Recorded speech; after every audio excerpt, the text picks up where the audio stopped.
Bonsoir et bienvenue dans cette formation. Nous allons débuter avec la phase pratique de notre étude.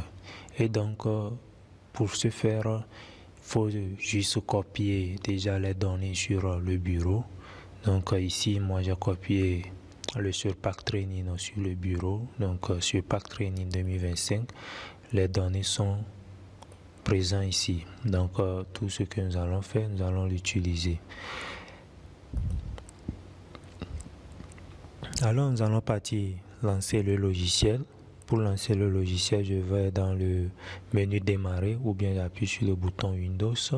Je cherche donc la partie Chauvia et je prends SourcePack. Donc le logiciel SourcePack 2020 qui est là.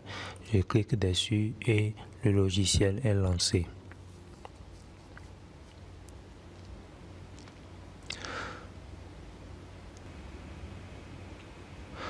Voici donc l'interface du logiciel. Nous l'avons déjà vu au niveau de la vidéo précédente et donc ici nous allons aller directement à la pratique. Donc la première des choses à faire dans les simulations minières, c'est juste de créer d'abord le GeoDatabase. Donc le GeoDatabase qui est très important pour avoir notre base de données dans le logiciel SourcePack. Donc déjà ici, au niveau des bases de données, comme nous l'avons présenté, ce pack, nous allons faire l'estimation de l'or. Et les données qui constituent notre étude sont consignées dans le fichier SourcePack Training 2025. Donc ces fichiers sont constitués de 4 éléments. Donc le fichier COLA, comme nous avons vu dans l'introduction, elle permet d'avoir la localisation des données avec la profondeur totale des trous de sondage. Nous avons survey pour l'orientation des sondages. Nous avons géologie pour les roches qui constituent notre sondage et les samples qui a les informations sur la teneur des minéralisations. Donc, ce sont ces 4 fichiers qui sont représentés bien ici, COLA, géologie, sample et survey. Pour constituer donc la base de données, nous allons d'abord créer une base de données vierge.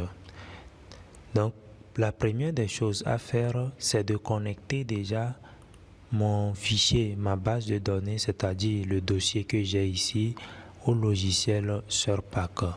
Pour faire cette connexion, nous allons aller au niveau de C, le disque C, puisque je l'ai sur mon bureau. Donc je passe sur le disque C. Au cas où vous avez le vôtre sur le disque D, là vous allez partir sur le disque D. Donc je pars sur C, je cherche User. Donc au user ou bien l'utilisateur, donc j'ai l'utilisateur ici, j'applique sur le menu déroulant et je viens sur le nom de l'utilisateur. Si vous avez plusieurs utilisateurs sur votre PC, vous allez chercher les vôtres. Donc ici je constitue l'utilisateur et je viens sur le bureau qui est desktop. Donc le bureau ici c'est desktop, j'appuie sur le desktop et le fichier c'est SourcePack Training 2025. Lorsque je clique dessus, j'ai les 5 fichiers qui sont là. Donc pour rendre ce fichier principalement, donc ici déjà le chemin d'accès doit être tracé. Lorsque je vais faire un clic sur lui, un clic droit et j'appuie sur Set as Work Directory. Donc lorsque j'applique sur Set as Work Directory, directement le fichier là prend, le logiciel prend le fichier là comme chemin principal. Donc c'est notre fichier directeur où nous allons essayer d'utiliser les données qui y sont. Donc directement ici j'ai C user, donc l'utilisateur, j'ai le bureau et j'ai le fichier qui s'affiche ici. Donc le chemin d'enregistrement ou bien le chemin normal où se trouvent les données. Donc nous allons travailler avec ce dossier. Nous allons juste créer la base de données ou bien GeoDatabase. Pour la création du GeoDatabase, je vais partir dans database. Donc dans le menu database, je pars sur database et je prends Open New. Donc le chemin c'est database, Open New. Donc lorsque je clique Open New, ça me dit de donner le nom de ma base de données. Donc ici, étant donné qu'on fait une estimation, nous allons juste mettre estimation aurifère. Estimation aurifère.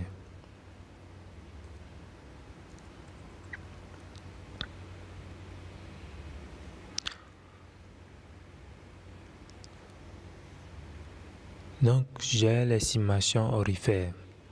Une fois que j'ai l'estimation aurifère, nous allons appliquer sur Reply. Encore Reply. Donc ici, ça me demande la base de données, le format de la base de données que je veux utiliser.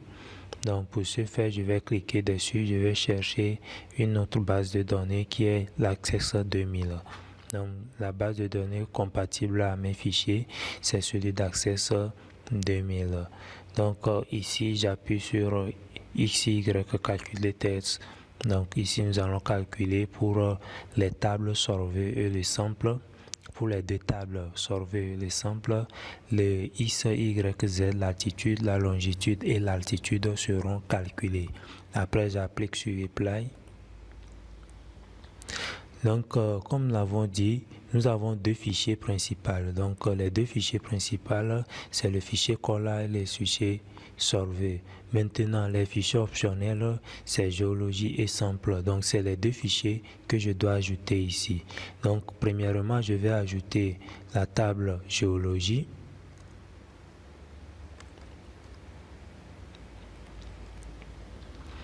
Donc, j'ai la table géologie qui est ajoutée. Pour ajouter la table sample, je vais faire un clic droit sur le 1 et j'appuie sur ajouter aide. Donc, un clic droit et j'appuie sur aide. Donc, une fois cliqué, je prends donc, je mets sample. Une fois le sample écrit, ici, ce sont des données d'intervalle. Donc, des données où j'ai donc des intervalles, le toit, le mur. Donc les données espacées par le toit et les murs. Donc ici je mets donc intervalle. Le second aussi c'est pareil, intervalle.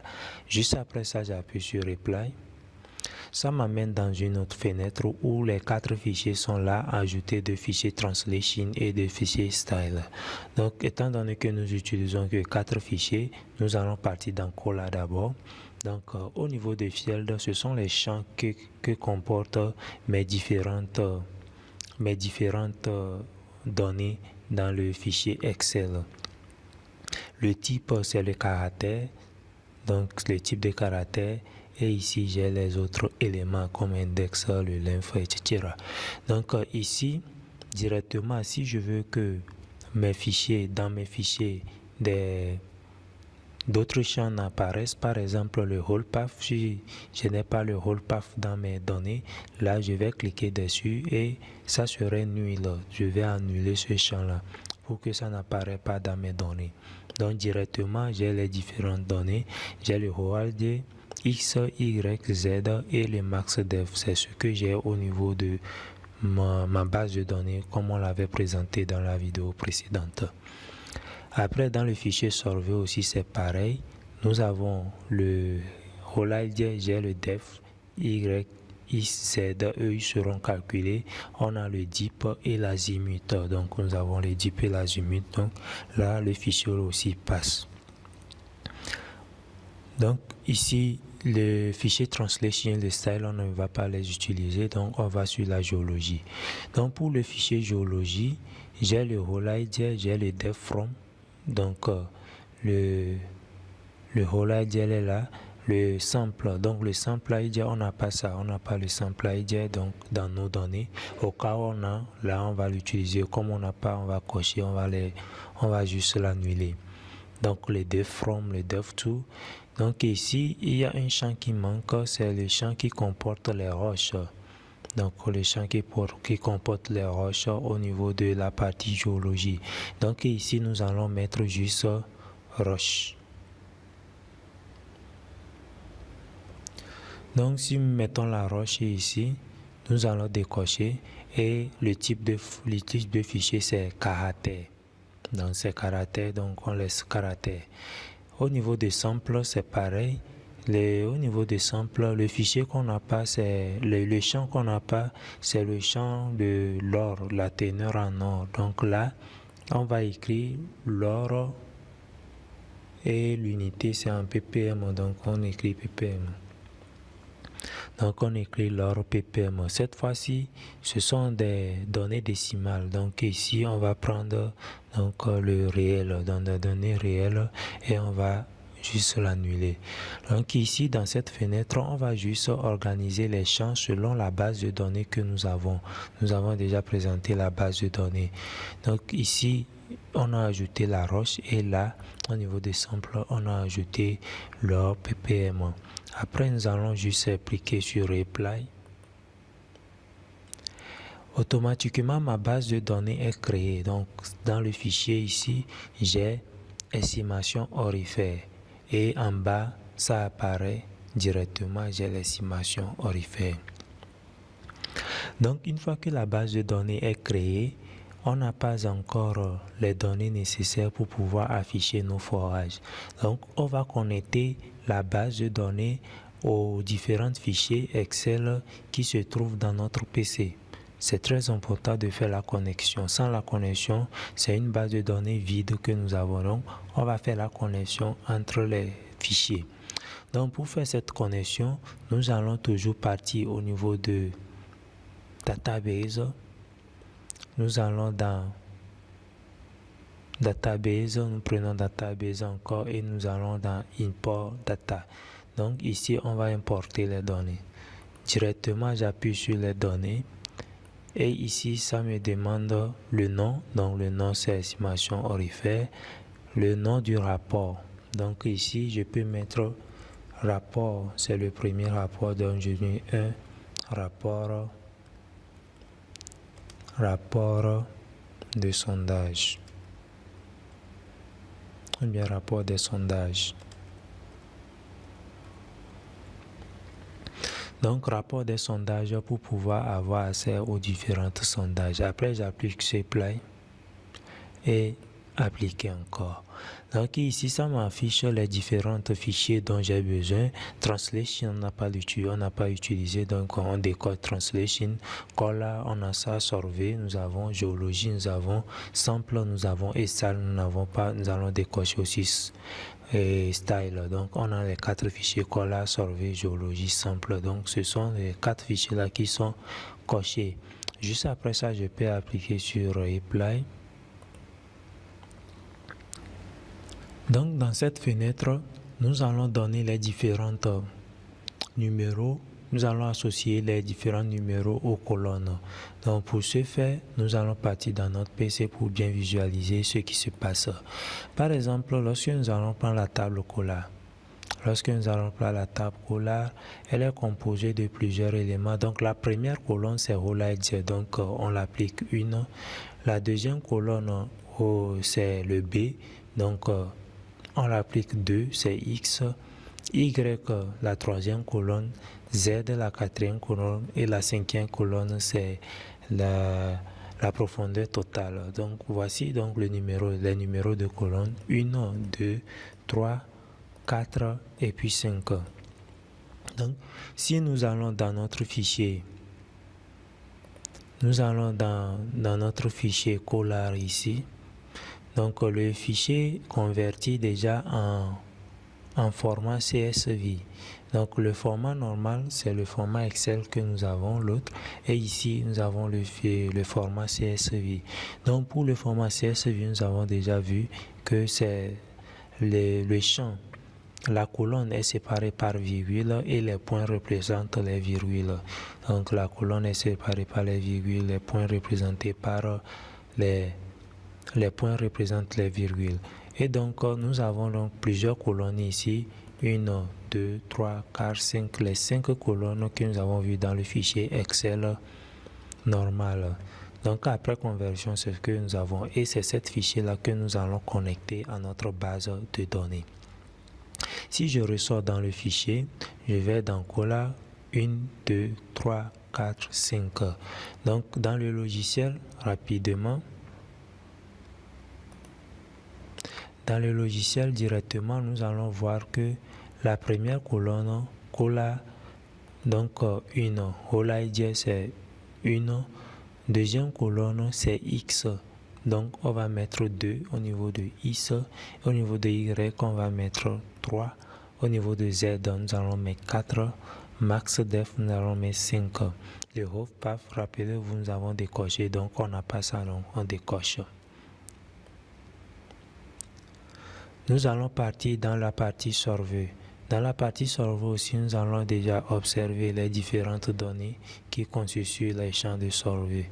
Donc, quand nous prenons le champ de survey, nous avons d'abord le Holaïdje, nous avons l'azimut en 2, le def en 3 et le dip en 4. Donc, nous avons 4 champs dont l'azimut constitue la deuxième colonne.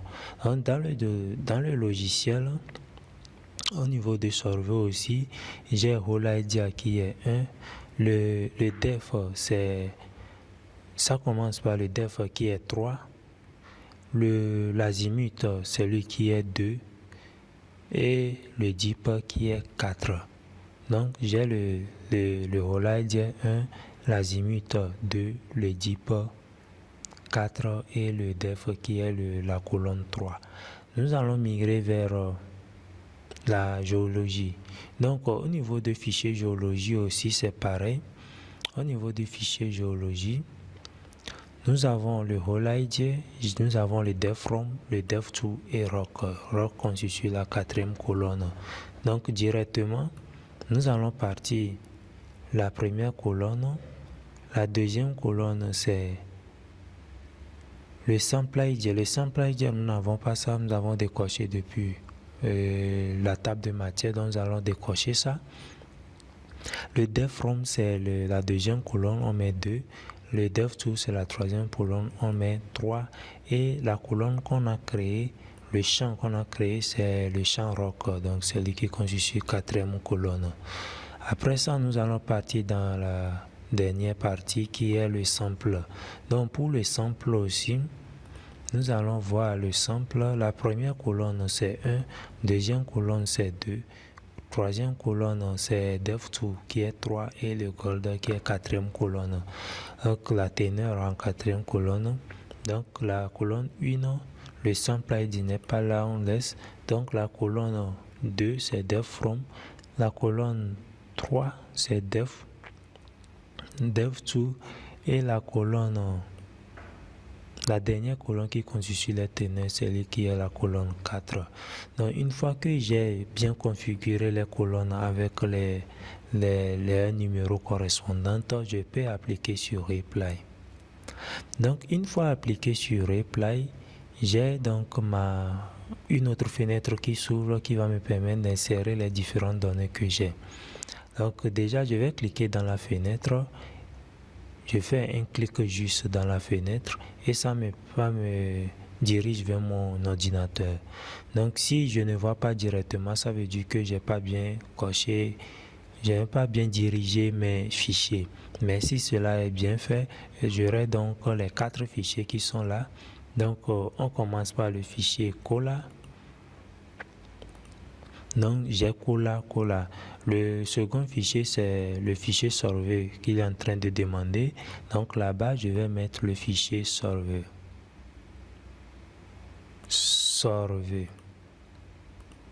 Le troisième fichier c'est le fichier géologie qui est là. Donc je vais mettre fichier géologie.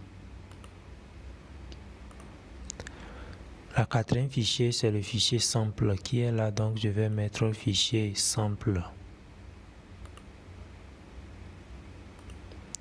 Donc une fois que j'ai les fichiers, ici il peut s'agir d'une instruction, c'est-à-dire c'est la première fois qu'on est en train d'insérer ces données.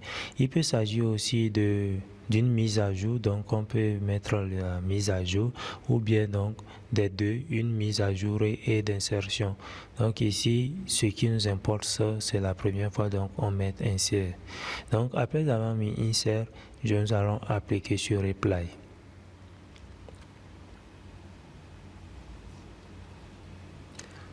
Donc, une fois les données chargées, le rapport que nous avons nommé en premier abord, rapport des sondages apparaît.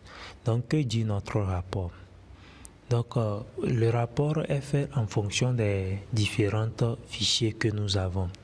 Nous allons prendre le premier fichier, c'est le fichier la table Cola. Donc, quand nous prenons la table Cola, nous avons vu que tous les fichiers sont insérés. Nous avons 94 fichiers qui sont insérés. 0 fichiers sont mis à jour et nous avons un fichier qui est rejeté. C'est pas un fichier, une ligne qui est rejetée. La ligne qui est rejetée, au fait, c'est la première ligne qui comporte notre en-tête X, Y, Z. Donc, c'est juste l'en-tête. Ça ne correspond pas aux différentes données entrées. Et donc, c'est normal parce que ce sont des caractères que nous avons.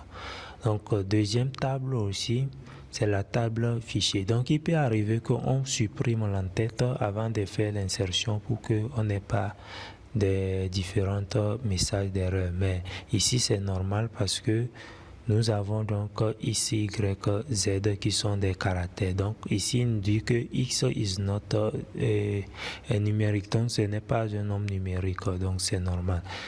Donc ici, nous avons les 94 forages qui sont insérés. Nous avons les 122 forages qui sont, les 122 éléments de survie qui sont là. Nous avons aussi le fichier et au niveau de géologie, toutes les données sont insérées, aucune donnée n'est rejetée, c'est la seule donnée l'en-tête qui est rejetée comme je l'avais expliqué plus haut. Donc c'est pareil, ça veut dire que quoi, nous avons une bonne insertion des différentes données. Si les données sont bien insérées, nous allons donc afficher les différentes forages. Pour afficher les forages, nous allons partir dans le logiciel et dans la barre de tâches que nous avons vu, nous allons sur estimation aurifère plus bas ici. Nous cliquons sur le menu déroulant en noir, estimation aurifère, et nous allons cliquer sur Display Dry Holes. Donc, un clic sur Display Dry Holes et nous allons appliquer sur Apply et Apply. Donc, une fois appliqué sur Apply, nous avons donc notre fichier qui apparaît, nos forages. Nous avons différents forages qui apparaissent. Donc, voici le premier pas à faire dans le logiciel, les différents forages qui sont présents.